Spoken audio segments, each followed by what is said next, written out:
Okay guys, this is our egg pan. You can do 1 or 2 eggs in it. I mean, you might even be able to fit 3 depending on the size. I just wanted to show you that these skillets do come totally pre-seasoned, but I mean, they're meant for eggs. We want to use these to be very non-stick, so I'm going to show you what I would do the very first time before using it. I'm going to put this up on about medium high, about a 6 or a 7 on the stovetop here. And I'm just going to kind of let this heat up. I've got a little bit of grapeseed oil here. I'm going to put a little bit in this pan. I don't cook with a lot of grapeseed oil, but I do like to use it for seasoning. That might even be a little bit too much. I'm just going to go ahead and let it sit in that pan there. And I'm just going to slowly wait for this to come to heat. I'll take a paper towel here, and I'm just going to wipe it around inside. And I'm just going to wait and give this thing some time, and as soon as I see a little bit of smoke, I'm going to turn it off and wipe out any excess oil and then turn it down. Starting to get a whiff of smoke off of there. I'm going to turn this off. I'm going to take this dry paper towel and wipe it out. Be right back.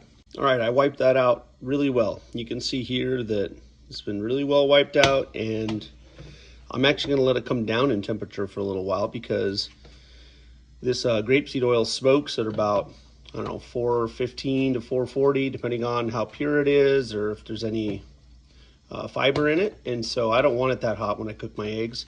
A couple tips about eggs: you never need it as hot as you think you do.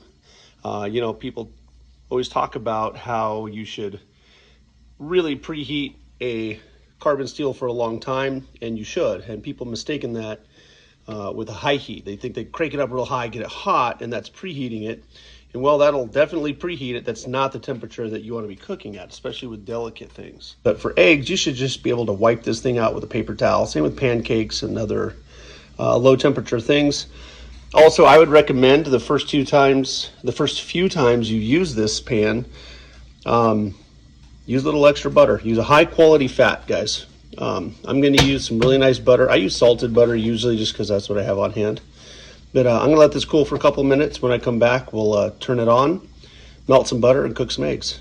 All right, I let this pan cool for about 5 minutes or so. I'm going to go ahead and turn it back on, and I'm just going to go below medium here. I'm going to go to about a 3, and it's already kind of preheated. Use your hand. Now, the color of this skillet is probably going to change the very first time you use it, this pre-seasoning, and even what we just did right now, that's going to change. The pre-seasoning protects it till you get it. And you can build a nice, dark, durable seasoning over time. But that dark color is actually carbon buildup. The seasoning can be clear. And this perfect little egg pan, the Sunny Side Skillet here, it could be silver. And as long as you control your heat and use a good quality fat, you're not going to have any sticking. So I'm going to go ahead and put a little bit of butter in here. And we're going to see, yes, that's probably a fair amount of butter. And I don't mind a little extra butter because for me, the butter is just as much part of the recipe as it is the process. So I'm going to crack an egg. I'm going to drop it right in here. Look at that. I'm going to let it set for just a moment. But you see those bubbles? Oh my goodness. You can see there. This thing is going to come right out. It's already as loose could be. So this does not need all that much time, guys. I did get it a little bit up on the rivets there. Now, it didn't get as hot up on the top and didn't get that pre-seasoning. But I've got this little bitty spatula here. So I'm going to take it off those rivets. It's cooking just plenty fast. Now, if you want to, you can flip in this. I kind of prefer not to. So what I'm going to do is I've got some Malden sea salt here. I'm just going to put a little sea salt right on top. Oh man, this is going to be so good here. Now you have your temperatures up too high, guys. What'll happen is you'll overcook the bottom before the top catches up. So this might kind of set on a little bit, but look at this. I mean, this is 100% not sticking. That was the right temperature to choose.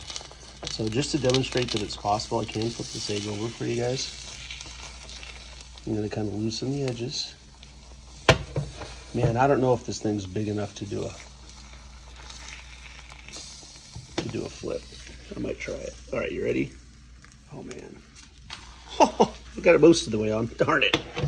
Well, that's what happens, guys. I'm not a professional chef. I love cooking, but I am a professional at making skillets, and that is as non-stick as you can get. Look at that, guys. This thing makes the perfect eggs for an egg sandwich. 2 eggs in there. What I've discovered is that the yolks and the whites are about at the same level, and they'll cook at the same speed essentially. And when the whites are done, the yolks are just a little bit runny. Makes it just right for a sandwich. Hope you guys enjoy.